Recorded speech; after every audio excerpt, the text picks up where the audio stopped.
Indian യൂണിയനൊപ്പം ചേരാൻ തയ്യാറാകാത്ത തിരുവിതാംകൂറും അതിനെതിരെ നടന്ന സമരങ്ങളും കേരളത്തിന്റെ സ്വാതന്ത്ര്യ സമരത്തിലെ അവസാന ഏടാണ്. സ്വതന്ത്ര രാഷ്ട്രമായി നിൽക്കുമെന്ന് പ്രഖ്യാപിച്ച തിരുവിതാംകൂർ രാജഭരണത്തിനെതിരെ സ്റ്റേറ്റ് കോൺഗ്രസ് പ്രവർത്തകർ ഉൾപ്പെടെയുള്ളവർ പോരാടി. സ്വതന്ത്രമായി നിൽക്കാൻ തിരുവിതാംകൂർ വിദേശ രാജ്യങ്ങളുടെ വരെ സഹായം തേടിയെന്നും ചരിത്രകാരന്മാർ പറയുന്നു. ഇന്ത്യൻ സ്വാതന്ത്ര്യ സമര ചരിത്രത്തിൽ നിന്ന് വ്യത്യസ്തമായ ഏടുണ്ട് തിരുവിതാംകൂർ എന്ന നാട്ടുരാജ്യത്തിന്.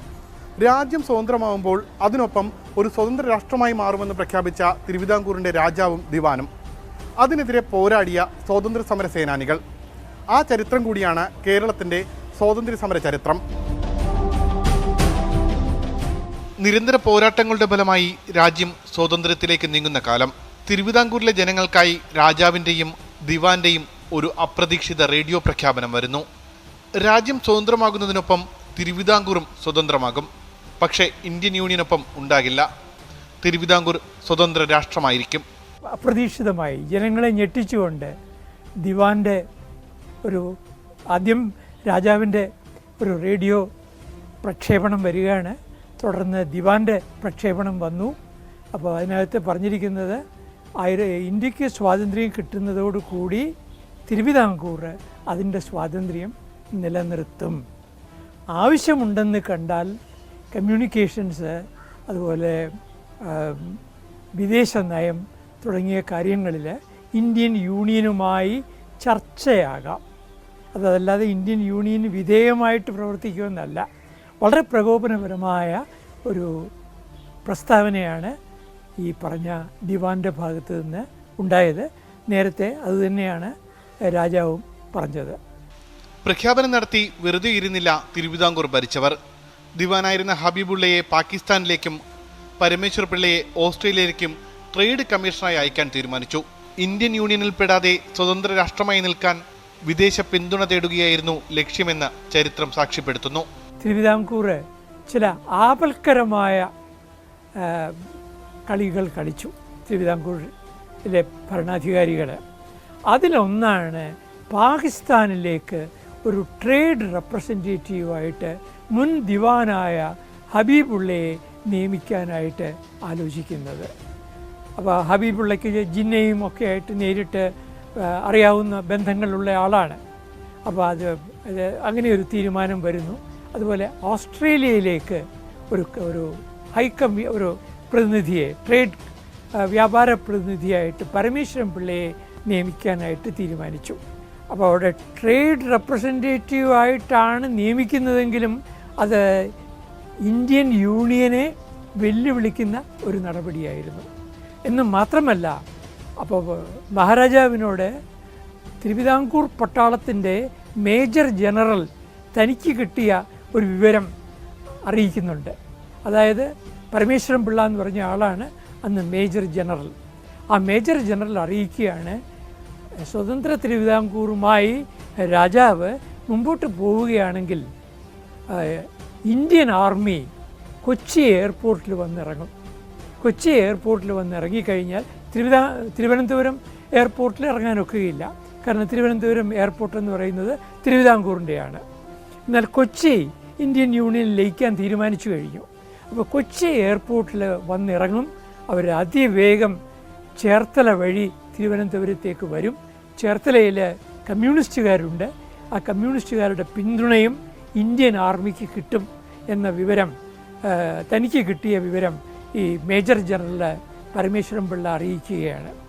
അപ്പോൾ പറഞ്ഞു, അത് സാരമില്ല, അവർക്ക് ഈ പറയുന്ന എയർപോർട്ട് വിട്ട് അവർക്ക് പുറത്തിറങ്ങാൻ പോലും കഴിയാത്ത തരത്തിൽ വളയാൻ ഞാൻ തീരുമാനിച്ചു എന്നൊക്കെ രാജാവ് വീരവാദം പറയുന്നുണ്ട്. അതൊക്കെ എന്തായാലും ഭാഗ്യവശാൽ അതൊന്നും സംഭവിച്ചില്ല. ഈ നീക്കത്തിനെതിരെ സി കേശവന്റെയും പട്ടം താണുപിള്ളയുടെയും ടി എം വർഗീസിന്റെയും നേതൃത്വത്തിൽ തെരുവിൽ ശക്തമായ പ്രക്ഷോഭങ്ങൾ ആരംഭിച്ചു.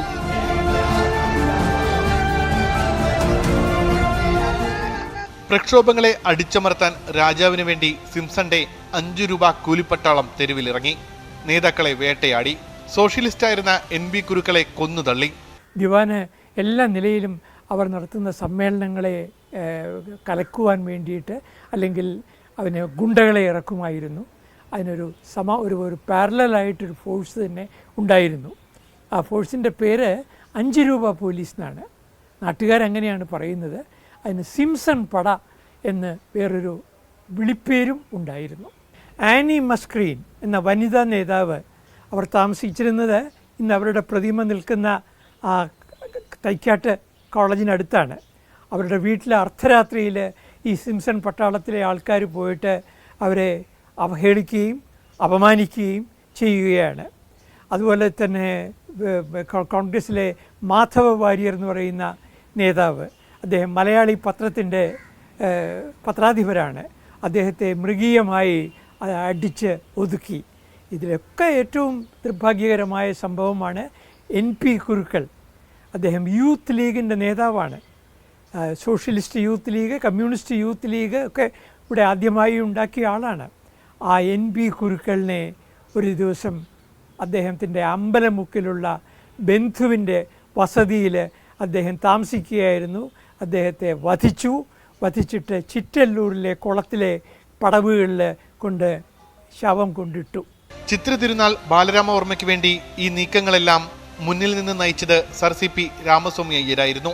ഒടുവിൽ വിപ്ലവകാരികൾ CPയെ വകവരുത്താൻ KCS മണിയെ ചുമതലപ്പെടുത്തി. 1947 ജൂലൈ മാസത്തിൽ CPയെ KCS മണി വെട്ടി. ഒടുവിൽ സ്വാതന്ത്ര്യം കിട്ടുമ്പോൾ സർക്കാർ സ്ഥാപനങ്ങളിൽ ത്രിവർണ പതാക ഉയർത്തരുത് എന്നുകൂടി ചിത്ര തിരുനാൾ ബാലരാമവർമ്മ ഉത്തരവിട്ടതും ചരിത്രം. 1947 ഓഗസ്റ്റ് 15 ത്രിവർണ പതാക തിരുവിതാംകൂറിലെ ഒരു പൊതുസ്ഥാപനങ്ങളിലും പാറിപ്പറക്കാൻ പാടില്ല എന്നായിരുന്നു ആജ്ഞ. എന്നാൽ സ്വകാര്യ വ്യക്തികൾക്ക് അല്ലെങ്കിൽ സ്വകാര്യ സ്ഥാപനങ്ങൾക്ക് ത്രിവർണ പതാക ഉയർത്താം. അത് 1947 ഓഗസ്റ്റ് 13 മുതൽ ഒരു ഓഗസ്റ്റ് 17 വരെയുള്ള ദിവസങ്ങളിൽ ത്രിവർണ പതാക സ്വകാര്യ വ്യക്തികൾക്ക് അവരുടെ വീടുകളിൽ, സ്വകാര്യ സ്ഥാപനങ്ങൾക്ക് അവരുടെ സ്ഥാപനങ്ങളിൽ തിരുവിതാംകൂറിൻ്റെ പതാകയ്ക്ക് ഒപ്പം അത് ഉയർത്താമെന്നുള്ള ഒരു റിലാക്സേഷൻ വന്നു.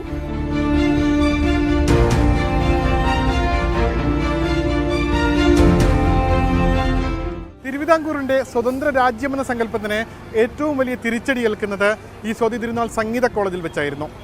ഇവിടെ വെച്ചാണ് KCS മണി സർ CPയെ വെട്ടുന്നത്. ഗുരുതരമായി പരിക്കേൽക്കുന്ന സർ CP ഒടുവിൽ ആ ഉദ്യമത്തിൽ നിന്ന് പിന്മാറുകയായിരുന്നു. ഉമേഷ് ബാലകൃഷ്ണൻ, 24 തിരുവനന്തപുരം.